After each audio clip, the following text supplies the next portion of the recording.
नमस्ते दोस्तों। स्वागत है आप सभी का हमारे चैनल पर।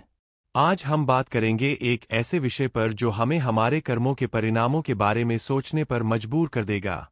जी हाँ, आज हम जानेंगे कि हिंदू धर्म के अनुसार नरक क्या है और हमारे किन कर्मों के लिए हमें क्या सजा मिल सकती है।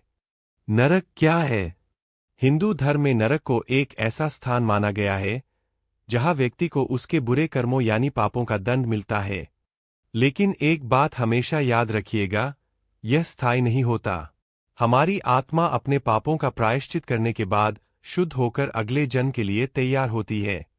अलग अलग पुराणों और धर्म ग्रंथों में नरकों और उनमें मिलने वाली सजाओं का बहुत ही विस्तृत वर्णन किया गया है।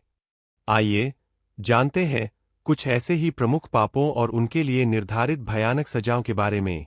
प्रमुख पाप और उनकी सजाएं। दूसरों को दुख पहुंचाना, हिंसा करना या हत्या करना।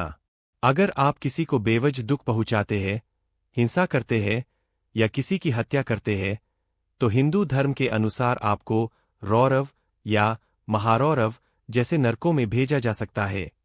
वहां आपको वही भयंकर यातनाएं झेलनी पड़ती है जो आपने दूसरों को दी थीं।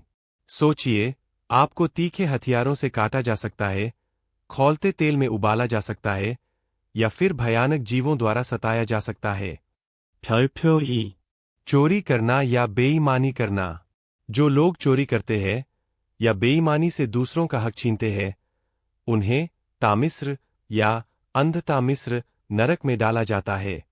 यहां इतना घोर अंधकार होता है कि कुछ भी दिखाई नहीं देता। पापी को भूखा प्यासा रखा जाता है और गर्म लोहे की छड़ों से दागा भी जाता है। 별표 3 झूठ बोलना, खासकर धर्म या न्याय के विरुद्ध। अगर आप धर्म या न्याय के विरुद्ध झूठ बोलते हैं तो आपको कुंभीपाक नरक में भेजा जा सकता है। यहां पापी को खौलते तेल में पकाया जाता है।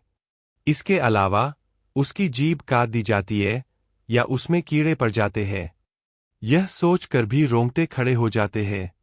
गुरु, माता पिता या बड़ों का अनादर करना।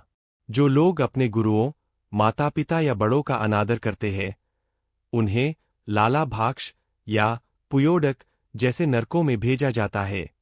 यहां उन्हें मवाद, रक्त या अन्य घृणित और दुर्गंधमय वस्तुएं खाने को दी जाती है। ब्रह्महत्या ब्रह्महत्या, ब्राह्मण की हत्या या अन्य गंभीर पाप।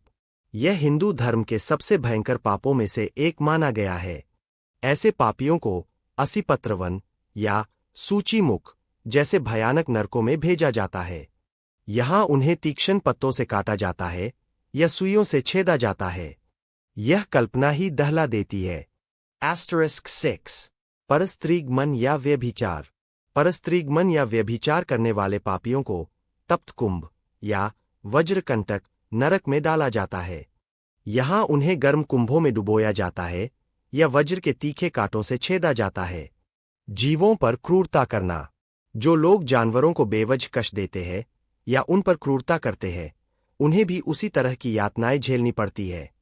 उन्हें जानवरों द्वारा ही नोचा जाता है या वैसी ही क्रूरता का अनुभव कराया जाता है जैसा उन्होंने जीवों के साथ किया था।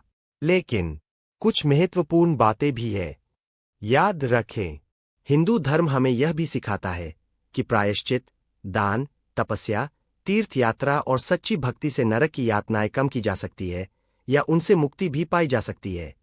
दरअसल नरक की यह पूरी अवधारणा कर्म के सिद्धांत पर आधारित है, यानी हर क्रिया का फल आपको जरूर मिलता है। अलग अलग पुराणों जैसे गरुड़ पुराण, अग्नि पुराण और मार्कंडेय पुराण में नरकों का वर्णन थोड़ा भिन्न हो सकता है, लेकिन उनका मूल संदेश एक ही है, सही कर्म करो और पापों से बचो।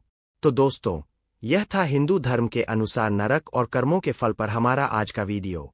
उम्मीद है आपको यह जानकारी पसंद आई होगी और आपको अपने कर्मों के प्रति और भी ज्यादा जागरूक बनने की प्रेरणा मिली होगी। अगर आप किसी विशेष पाप या उसकी सजा के बारे में और जानना चाहते हैं तो हमें कमेंट्स में जरूर बताइएगा। हमारे चैनल को सब्सक्राइब करना न भूलें और इस वीडियो को लाइक और शेयर भी करें। धन्यवाद और मिलते हैं अगले वीडियो में।